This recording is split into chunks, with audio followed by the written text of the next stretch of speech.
I am not employed. Do I need to do anything because I do not have any wage statements? When we file your bankruptcy petition, let's assume one spouse works and the other spouse doesn't. If we do not have the wage statements, then I will draft an affidavit for you that states that you've had no wage income. So it's the equivalent of your wage statements. Now, the next question is a good question. What wage statements are filed with the petition? If you recall, when we went through B21, we went through your income for that 6-month period. And then they also want the wage statements for the 60 days prior to filing.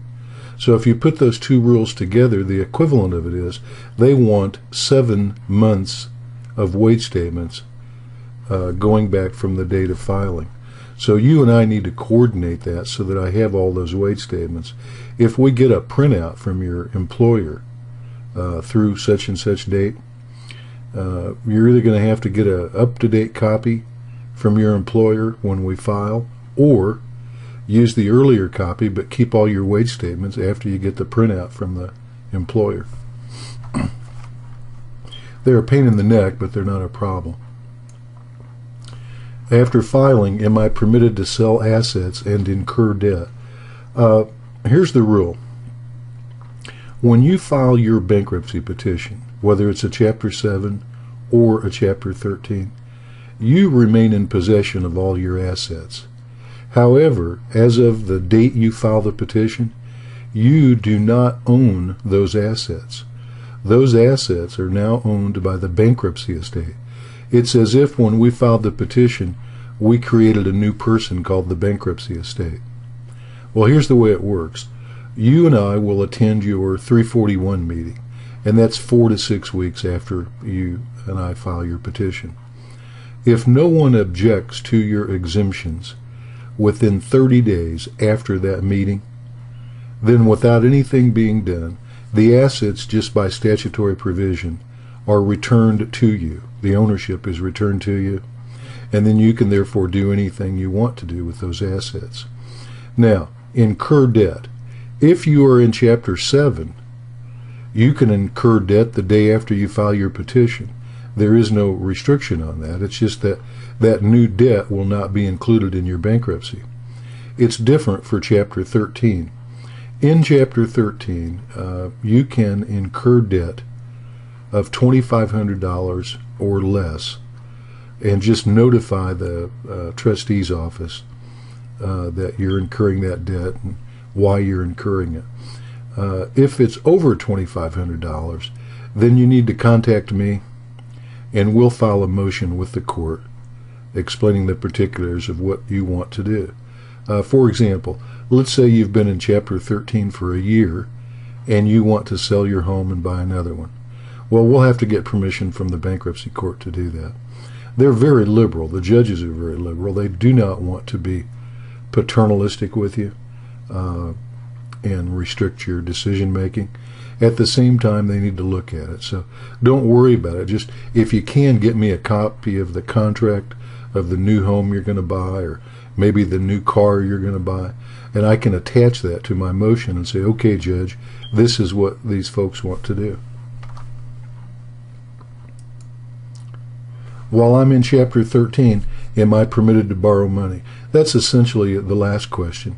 Again, $2,500 or less, just send a note into the Chapter 13 trustee telling them what you did. And $2,500 or more, call me and we'll get the judge to approve it. Not a problem. Do you personally attend 341 meetings? Here's what's going on in the legal industry. We have a lot of law firms that have multiple locations. You've probably seen them on TV where they advertise and they say, come on by, my God, we've got as many office locations as McDonald's. And then there's maybe only 2 or 3 attorneys there. Well, they can't be more than one place at one time. So what's happened is the only time that you and I will be in a meeting room where you're testifying under oath is at the 341 meeting. Now, the rules of evidence do not apply at that 341 meeting. And you might think, well, that's a benefit. Well, no, not necessarily, because that means the trustee has a wider scope of questions he can ask you. So it is an important meeting, and my personal opinion is, you hired me to be your attorney, and by God, I should be there. Well, that's not the way these multi-location offices work.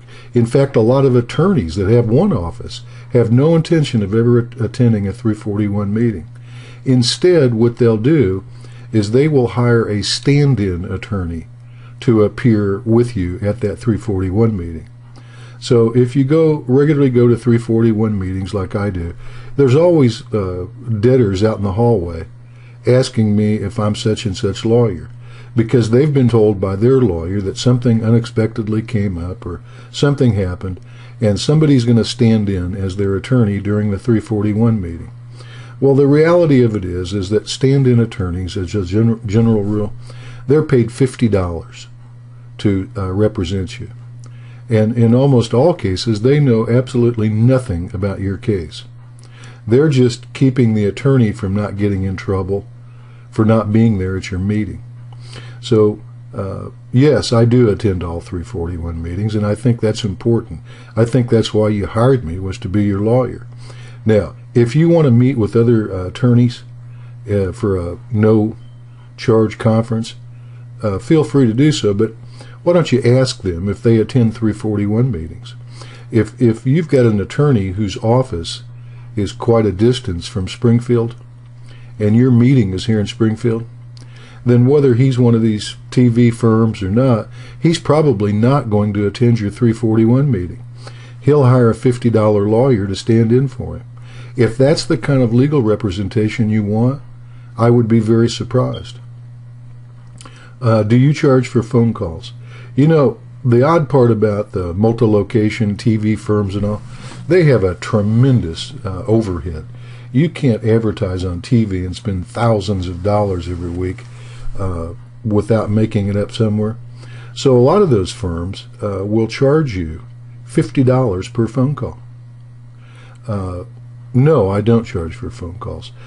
I keep my clients informed, so for the most part, I don't have a lot of client calls because they already know what's going on. If they do call me, I don't charge for it. Very few clients want to waste their time calling me. I've had no problem with client abuse on phone calls. But you ask when you go. Another trick with these multi-location firms, they'll give you a low-ball price, and then every time you blink, there's a fee for it. There's copy expenses, there's fax expense, there's email expense. You know, they'll bill you for anything and everything. If you go to a 341 meeting, and I'll show you later how you can do that if you want to before you see me or any attorney. If you visit with some debtors that are there at the 341 meetings, they'll tell you how surprised they were about how much they were charged beyond the attorney fee for all these expenses that weren't really mentioned to them when they signed an agreement. I don't charge for any of that. I think that's part of your basic fee. Will there be any attorney fees after file date? In the section where I review attorney fees, you'll see that the local court, the bankruptcy court in Kansas City, they've approved attorney fees for all the tasks that we attorneys do.